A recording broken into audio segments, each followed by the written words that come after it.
Olá, aqui é o Alisson e hoje eu vou comentar sobre o livro Admirável Mundo Novo, de Aldous Huxley. Bom, e eu não fazia ideia do quão assustadora era essa história. Eu já tinha lido outras distopias, né, como Cântico, 1984. A minha mãe já trouxe aqui também um vídeo sobre o Fahrenheit, né, 451. Mas o que eu acho que a maioria das distopias tem em comum é a questão da força, né? É o uso da força pelo governo, né, ali que tem o poder, né, naquele universo, né, naquela sociedade, e como eles mantêm toda essa estrutura, né, toda essa engrenagem da sociedade funcionando da forma como eles querem, através do uso da força. Mas esse não é o caso de Admirável Mundo Novo. Aqui, ao invés do uso da força, o que o governo usa para manter as coisas da forma como ele quer são os prazeres, né, ou então a felicidade. No sentido de que se você dá para as pessoas os prazeres que elas querem, né, se você torna as pessoas felizes, não haveria razão para combates, questionamentos, discussões, etc. E eu acho que é essa sutileza que acaba transformando essa obra em algo assustador, sabe? Porque é como aquela questão do diabo, né, por exemplo. Eu não preciso usar a força, né, para conseguir que você me sirva. Eu simplesmente preciso te dar tudo aquilo que você quer. E com isso, você acabará se transformando, então, no meu escravo. E até sobre como isso assustava até o próprio autor, eu separei um trecho aqui no prefácio do livro. Tudo considerado, a utopia parece estar muito mais perto de nós do que qualquer pessoa, apenas 15 anos atrás, poderia imaginar. Nessa época, eu a projetei para daqui a 600 anos. Hoje, parece perfeitamente possível que o horror esteja entre nós dentro de um único século. Bom, e os primeiros 3 capítulos desse livro aqui, para mim, eles poderiam muito bem funcionar como uma história de terror, sabe? Porque é onde a gente tem contato com a forma com que essa estrutura dessa sociedade, né, como ela se mantém. Então, aqui em Admirável Mundo Novo, nós temos uma sociedade baseada em castas, né, com os alfas no topo e os ys na base dessa hierarquia. Mas o processo de nascimento nessa sociedade, ou melhor, né, de criação do ser humano, né, dentro dessa sociedade, ele é feito 100% em laboratório. Então, o que nós temos aqui é como uma esteira de produção, né, ali no modelo fordista, né, sendo que Ford é colocado como um deus aqui nessa sociedade, né, no caso, então, ao invés de antes e depois de Cristo, nós temos antes e depois de Ford. E nessa esteira de produção, então, de humanos, assim como os carros, as pessoas acabam nascendo em lotes. Mas ainda mais perturbador que isso é que, devido a um processo Bokanovsky, eles são capazes de dividir ali um óvulo fecundado para que, ao invés de nascer apenas um ser humano, nasçam mais de 90 pessoas. E essas pessoas acabam funcionando como clones, né? Então, diversas vezes na história, nós veremos ali alguns personagens dizendo como eles enxergavam, eles olhavam, né, para uma multidão, mas viam um único rosto. O que, quando você para pensar, também é um tanto perturbador, né? E ainda nessa questão aqui do processo Bokanovsky, né, eu fiquei me questionando como ficaria a questão da alma, né, dessas pessoas, já que o que era para ser uma única pessoa virou mais de 90, né? Então foi mais uma coisa ali que eu achei assustadora, né, nessa questão. Mas mais perturbador ainda do que isso é quando a gente chega na parte onde eles explicam como funciona a definição das castas em si, né?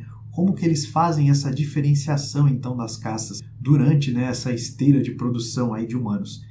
E a resposta para isso é perturbadora, porque a forma como eles fazem isso é controlando a quantidade de oxigênio disponível então para esse feto, né, para esse embrião. Então, diferente do mundo real, né, onde quando uma pessoa nasce então com alguma deficiência, isso ocorre muitas vezes ali pelo acaso, né? Aqui isso é feito de forma consciente, né? Eles privam de oxigênio, né, esses seres que ainda estão em desenvolvimento para que eles se encaixem, né, na casta desejada.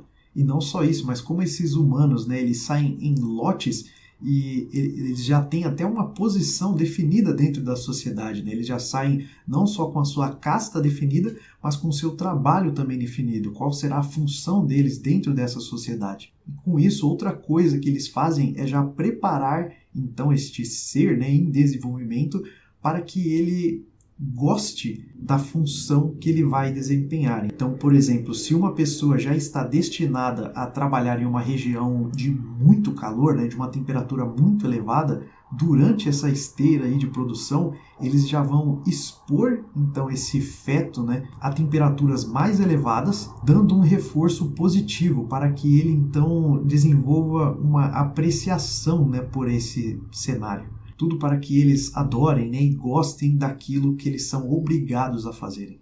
E, além disso, como se tudo isso, né, já não bastasse, durante esse crescimento deles ali, né, como crianças, adolescentes, etc., eles ainda são expostos a mensagens gravadas, repetidas dezenas e dezenas de vezes, várias e várias vezes por semana, para colocar ali mensagens, né, no subconsciente deles. E essas mensagens muitas vezes têm a ver com a casta, né, na qual eles pertencem. Então, nas mensagens dos betas, por exemplo, né, eles ouvem como os alfas acabam tendo muito mais responsabilidades, por isso eles deveriam agradecer, né, de ser betas, até porque eles são muito melhores, né, do que os Ys, por exemplo, que são ignorantes, completos. E essas mensagens, então, que são enfiadas, né, ali no subconsciente dessas pessoas, mais pra frente elas retornam em falas, né, de vários dos personagens. Só que nesse momento eles acham que são pensamentos próprios, né, eles não conseguem reconhecer como aquilo ali não é um pensamento próprio. Na verdade é uma mensagem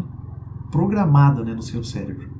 Mas, como nada é perfeito, né, como mesmo você fazendo toda essa engenharia genética ali, buscando a perfeição, ainda existe a possibilidade de dar algum erro deste ser, então, se sentir mal, né, triste, bravo por alguma razão. Para esses casos existe o Soma, que é uma droga autorizada e distribuída ali, né, pelo governo, que, diga-se de passagem, eu não me recordo de nenhuma menção para nenhuma outra droga, nem mesmo cigarro, aqui no livro. Então eu interpretei de uma forma que, uma vez que você tem essa droga que faz você esquecer de todos os seus problemas, né, naquele momento, uma vez que você tem uma droga tão potente quanto essa, a demanda para algum outro tipo de droga acaba sumindo. Mas é surreal, sabe, ver como eu não tive a sensação de que eles são viciados no Soma, né?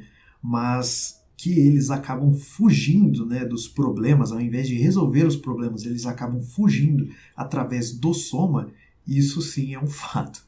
Mas fora aqui, né, desse local, então a história, né, ela se passa na Inglaterra. Existe uma reserva de selvagens, né, que são índios ali em geral, né, são pessoas que vivem em um modelo, em uma cultura mais próximo daquilo que a gente conhece, onde ainda existem, né, as relações ali de pai, mãe, família, Deus, etc. E é nessa reserva que nós vamos conhecer o John, o selvagem, que é diferente dos demais ali nessa reserva, pois ele é filho da Linda, que é uma mulher que nasceu, né, nessa cidade na Inglaterra, dentro de toda essa sociedade aí do Admirável Mundo Novo, mas que acabou se perdendo ali na reserva anos atrás. E assim como dentro dessa sociedade, né, na Inglaterra, os diferentes eles são vistos como algo perturbador, né, às vezes até asqueroso, já que essas pessoas acabam não agindo conforme o esperado, né, para elas dentro de suas castas, e com isso acabam sofrendo discriminações. No lado da reserva isso não é diferente, porque o John ele acaba sofrendo bastante discriminação ali por não ser igual aos demais, né? E tem alguns momentos onde o John ele comenta, né, sobre as coisas que ele passou, sobre os sofrimentos, etc., que são bem tristes. Mas ele também explica, né, como ele buscou se dedicar à leitura, já que ele via que essa era uma habilidade que iria tornar ele diferente e melhor dos demais ali na reserva, já que nenhum deles sabia ler inglês. E é muito bacana porque o que ele mais lê é Shakespeare. Então a gente vê que diversas falas dele, né, são trechos tirados então de diversas das peças. E por um determinado motivo, que eu não vou falar qual é, para deixar aqui aquela curiosidade, né, para você ler esse livro, o John e a Linda eles são retirados então dessa reserva indígena e levados à Inglaterra, né? E é da forma como o John enxerga então esse novo mundo, né, que ele diz, né, então o termo Admirável Mundo Novo.